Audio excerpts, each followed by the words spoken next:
A Freilich and Erev Shabbos, everyone. It's Shabbos Mevorchem Chodesh Menachem of this week. It's a double header, Shabbos Chazak, Matis Masei, Aaron HaKohen's. The only yard site that's mentioned clearly in the Torah is Aaron HaKohen's yard site. There's a Chodesh Menachem of Meshkacha Pradas. It's usually read within the week of his passing. And Aaron was the idea of Avos Yisrael, which is also connected with the 3 weeks. So at any rate, so this week it's two parshas together. Most times Matis Masei actually are read together. And what is the lesson for each one of us? So there's obviously there's many things that parshas speak about, but the names of the parshas, Matis and Masei. Matis means a staff. Mata means the tribe. But the word in Hebrew for tribe, Shvatim, really means branches of a tree, right? Avraham, Yitzchak, and Yaakov are like the trunk, the roots. And the Jewish people are called Shvatim. They're branches, 12 branches. But there's a difference between the term Shevet and Mata. Shevet, when the branch is still attached to the tree and it's still ripe, and it has moisture in it, it's bendable, it's called a Shevet. When you cut off the stick from the tree, so the moisture dries up, it becomes hard, like it becomes a stick, it becomes a Mata. So why are the Jewish people called Mata? When are the Jewish people called Mata? So when are they called Shvatim? So they're called Shvatim when we're still attached to the tree, which means at the time when the Yidden were in Eretz Yisrael, godliness was revealed, we still were in a revealed way connected to our roots. Then we're called Shvatim. The time of Galus, we're bechitzonius. It looks like we're cut off from the tree, right? You don't see, godliness is not revealed. We were thrown about. We're not clearly connected to our roots. But every Jew still comes from the tree, right? What does the Gemara say? That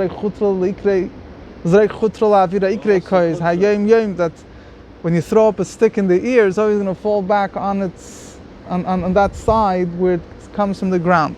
So at any rate, that's the idea of a mata, a stick. Now, from one hand, mata shows in a very big yerida, very big, we're dried up, it shows there's no lachluchis, there's no moisture, there's no excitement of Yiddishkeit, we're dried up. But on the other hand, mata, stick, it's a very powerful thing. With a branch that's bendable, there's not much you could do. You could play with it, you could hang from it. But once something dries up, it becomes hard, then it's a stick. Then, you could break things with it, you could accomplish things with it. Build a house. You can build a house. So the Rebbe says the time of Galus, externally looks like we're dried up from the moisture, from the lachluchas, to use Chassidische Sprach, from the frischkeit, from the freshness, and then the juice, but what gets revealed at that point? What gets revealed at that point is the strength of the neshama, the fact that the neshama is unbendable, and this is the idea of a mata, of a stick, and this is connected with Bein HaMitzarim. Mitzarim are the times when we're like in limbo. What the word Bein HaMitzarim? Why these 3 weeks in Lashon HaKodesh are called Bein HaMitzarim, between the straits. We're stuck from both ends. It's like from one hand there's Shivas of B'Tammuz, on the other hand there's Tisha B'Av. So they say when Mashiach will come, I think Rabbi Pinchas Karitzer said that Shivas of B'Tammuz will be the first day Yom Tov, Tisha B'Av will be the last day Yom Tov, and all the days in the middle will be Chol HaMoed. So I think the Hegel Ruzhiner said, no, he's not happy with that way. He said Tisha B'Av will be the first day Yom Tov, Shivas of B'Tammuz will be the last day Yom Tov. All the days in between, the whole year will be Chol HaMoed. And the days between Shivas of B'Tammuz and Tisha B'Av will Chlal be Leila. We have no hasaga, grasp how great they will be. So at any rate, we're stuck. Bein HaMitzarim, right? It's between Shivas of B'Tammuz or between Tisha B'Av. But it's at that time that the strength of the Jewish people came out even more. This is also connected with Parshas Masei. Parshas Masei speaks about the journeys, right? The journeys, it speaks about, there were 42 journeys the Jewish people had in the desert, starting from Mitzrayim and ending by the Yardin Yerechei, by the entry passageway to Eretz Yisrael. So the Baal Shem Tov says that every Jew during his life also goes through 42 journeys. And I may add, I think Chassidus says this is really every day. I may add that today with the internet and WhatsApp, in 1 minute you might be going through 42 journeys, because there's 42 different Facebook statuses that you're looking up, and you don't know where in the world you are. You're all over the place. But at any rate, so life is about a journey. Now, in the journeys of the Jewish people, some journeys seem positive, some seem negative, right? The first journey of Har Sinai, where did they end up? The first journey after Har Sinai, what does it say? Vayisumay Har Sinai. Where did they end up? They ended up that the Jewish people wanted meat, whatever that, I'm not getting to that whole story. But they had taiva, they had desire, but that was also a journey. And they were buried, right? It says that the people wanted the slav, the quail, and they that's Elim, it's another journey. But anyway, they wanted the quail, and they punished them, that they were buried. So Chassidus says that really what should have happened should have been that kivrei sataiva, that pleasure should have been buried, that desire for physicality should have been buried. But instead, what ended up was that people themselves became balei taiva and they were buried. But what's the point? The point is the Baal Shem Tov says that everything in life is really a journey. Even when things are, every yerida, every downturn in life is really for the sake of getting higher. Even when it seems like you reached rock bottom, the purpose of it is, on the contrary, that this should lead you to go even higher. So this is associated with the days of Bein HaMetzarim, with the history of the Jewish people in Galus in general. We know Galus is compared to a desert, and the 42 journeys the Jewish people had in the desert is a metaphor for the journeys in Galus. So we have to know that technically, even though it seems like we're taking a few steps back every day, but really, first of all, we should try to take a few steps ahead, but we should try to find a way to turn every downturn into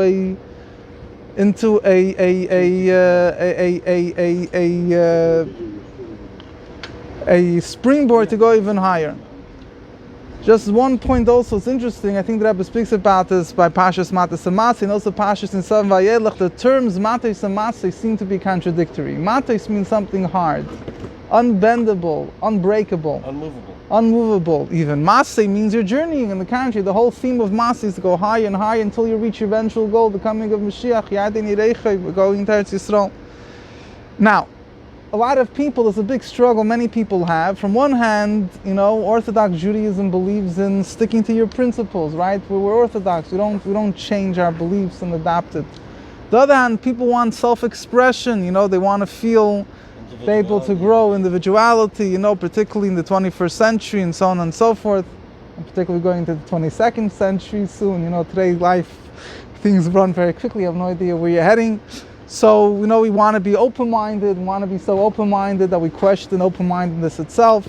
So basically, we don't know, we want to just, right? So the idea of, there's a very powerful mashal over here, going back to the mashal of a tree. A tree could say, a tree is stuck in the ground during all its life. A tree could live for thousands of years, but one thing is, it's stuck the same place in the ground. A tree could say, listen, why should I be stuck to the ground? I want to be able to go to take a journey to Mount Everest, wherever it is, just stuck here in the same place, right? So what we could do is we could chop off the tree, turn it into a log of wood, and transport it from place to place. What happens? The tree stops growing, right? So it's movable. It's doing it's moving around. It's not limited to. But the point here is that's the idea of roots. A person has to be connected to something. If you want self-expression, the question is, what is the self? A person is angry, for example. The self-expression could mean that he lets himself loose. But that's not his real self. A deeper self is that he self-control. So, in life, the Torah is about masay, about journeying. But the foundation, the roots, can change. When a tree wants to grow, of course the tree should grow. But for the tree, when a tree grows, the higher a tree grows, the more its roots grow deeper into the ground. When a person wants to grow, he has to dig into himself more. Growth doesn't mean that you question yourself. Growth doesn't mean that you question the validity of everything you ever believed in. Growth means you connect to your real essence, where the neshama comes from, and through that you're able to grow. So the shevet is not connected to the tree, but externally it's not connected. But externally it's not connected, but internally its source. It's on the contrary. The real, when the neshama comes down, so the real source of the neshama, the asan, the non-changeable part of the neshama gets revealed. I mean, it's not just a one thing. But anyway, so this is regarding Matas and Masei. Again, like I mentioned before, it's the Yartzeit of Aaron HaKohen. There's a difference between Moshe and Aaron. It says when Aaron passed away, all the Jewish people wept for him. Kol Beis Yisrael. Moshe Rabbeinu, it says that only the men wept for him, not the women. Why? So it says because Aaron made peace between husband and wife, right? So Aaron was the peacemaker. So only the women cried? No, also the women cried. By Moshe, it says the men cried, the women didn't cry. So it says, it's a pasuk in Tehillim, Chesed v'emes nifgashu. It says that peace and truth met. So it says that truth is Moshe Rabbeinu. Moshe emes v'seirasa yemes. Moshe is true and his Torah is true. Aaron was chesed, was kindness. What is the difference? There's a fundamental idea here. That Rebbe wrote in this, it's spoken a lot in a number of places. Chassidus, but particularly that Rebbe wrote a letter before he passed away. It's called Nefesh HaShvela. Indeed, that Rebbe discusses these two attributes: there's truth and kindness. Real truth, the world can't exist with real truth. Real truth means this is the way it is, this is the way it has to be. Optimal idealism. And if you don't fit, you just, you don't fit, you gotta submit. The Yikei V'Adina Sahar, there's no room for variance or self-expression, whatever you want to call it. Chesed is just the other way around. Chesed means true kindness. Kindness means, you're kind to people, you take people's feelings into account. It's all about, helping people, even if the people might not be deserving, whatever it is. So the Alter Rebbe says that now, Bizman Hazeh, in the times of Galus, we don't have the koyach to live in a mode of emes, 100% idealism. The world is not a keli for. So therefore, we have to live a world of chesed, of kindness. What does this mean? This means in many, many aspects. But a lot of times a person has a fight with someone else. And he says he wants emes, as the truth is that I'm right, that guy is wrong. So it says, emes samar al yivra. Emes said the world shouldn't be created. The world can't live on absolute truth. You're right. You're 100% right. You're right. But you have to have chesed. Chesed means to give in a little bit, go down a little bit, go down from your level. When it comes to helping someone, you could say, why should I help the guy? He messed himself up. That's emes, that's the truth. But there has to be chesed, there has to be understanding. So this is what was different with Moshe and Aaron. Moshe taught the Torah. The Torah is the word of the Eibusher. This is absolute truth. That was Moshe's job. There's nothing wrong with Moshe's approach. That was what Moshe brought to the world. Aaron, on the other hand, was the idea of getting people involved in their own level. So Aaron did it in a way. The men appreciated him. The women appreciated him. He was a people's person. He made people feel. He took people's feelings into account. So this is what we can learn from Aaron HaKohen. And we should be zeicha that the Rebbe also says, obviously, the Rebbe's herois to increase in Torah and Staka in every period of the 3 weeks. The 3 weeks and the 9 days, the week of Tisha B'Av, Erev Tisha B'Av, we should increase in Mishpat and with learning Torah and doing Tzedakah, and giving Tzedakah, learning the halachas of the 3 weeks, the halachas of the Beis HaMikdash. And the main thing is that we should get ready for Tisha B'Av. Though it says that the Barditchever says when Mashiach will come, we'll read Eicha. We'll read Eicha when Mashiach comes, right? Well, how are we going to read Eicha? He says we'll learn Eicha with a totally new pshat. Instead of Eicha Yasher Vadad means how was the city isolated. It says we'll say Eicha Yasher Vadad. How was it that the Jewish people were isolated in Golus? Now Rabbosiyam, now they're so great. We will learn it completely different. So let's get ready for Tisha B'Av. Who says this? Okay, so does that learn differently just by but that was only a few psukim. That's a taste. Why do we have to wait for Tisha B'Av? Why can't we come now? It could come 100%. He could come right now, and Tisha B'Av will be a great Yom Tov. Tisha B'Av? Is that a mitzvah? He was saying that he's preparing for Tisha B'Av. I'm asking, how do we know that it's supposed to prepare for Mashiach?